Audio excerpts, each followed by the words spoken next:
UP में नगर निकाय चुनाव का बिगुल बज चुका है। 2 चरणों में मतदान होने हैं।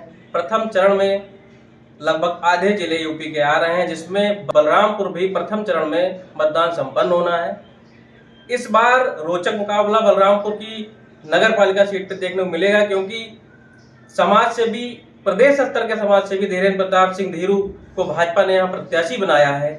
वो कोविड काल से ही लगातार जनता की सेवा में लगे हुए हैं और निरंतर पूरे यूपी में वो सेवा कर रहे हैं।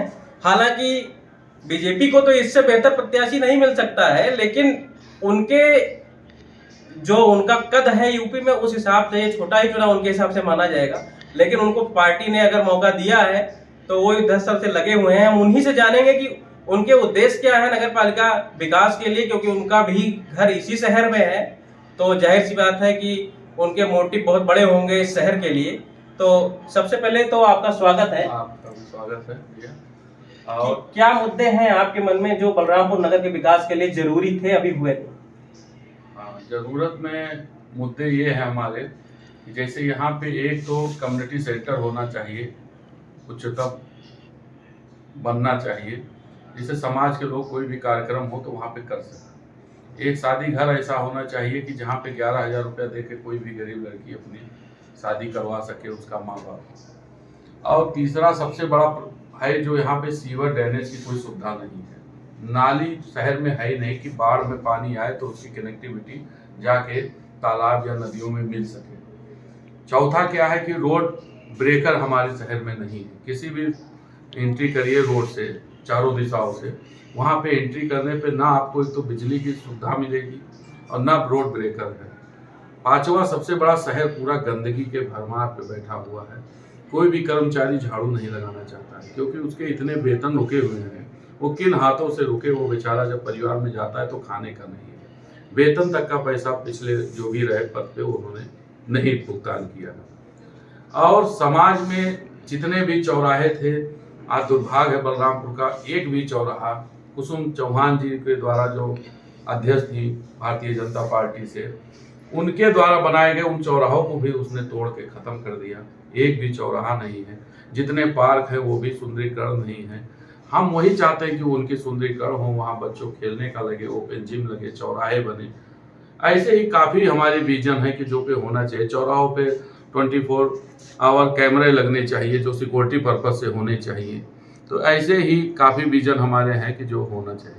आपको पता है जो इस समय निवर्तमान नगर पालिका अध्यक्ष थे, उनके प्रतिनिधि शाबान अली जब पर्चा दाखिल करने आए तो उन्होंने सीधे कहा कि मेरी किसी से लड़ाई नहीं है, मैं तो विजयी हूँ।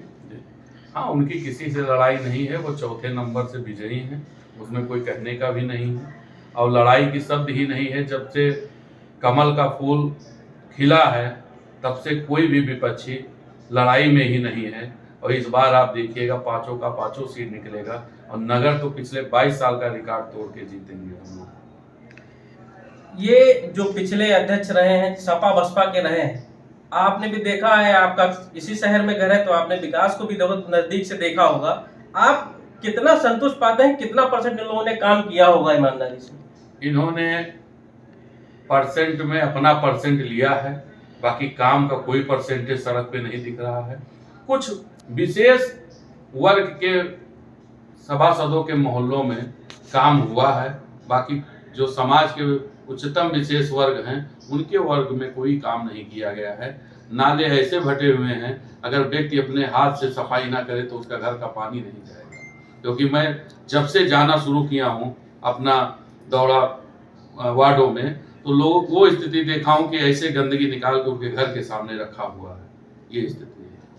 सबसे बड़ी समस्या, कई आरोप लगे थे निवर्तमान अध्यक्ष पे कि उन्होंने धन का बंडलबांट बड़ा जबरदस्त किया है, उस पे आपका क्या कहना है? बंडलबांट उन्होंने किया ही है और जमीनों को इस बड़े पैमाने पे उन्होंने अवैध तरीके से प्लाटिंग वालों को जमीनें उन्होंने प्लाटिंग किया।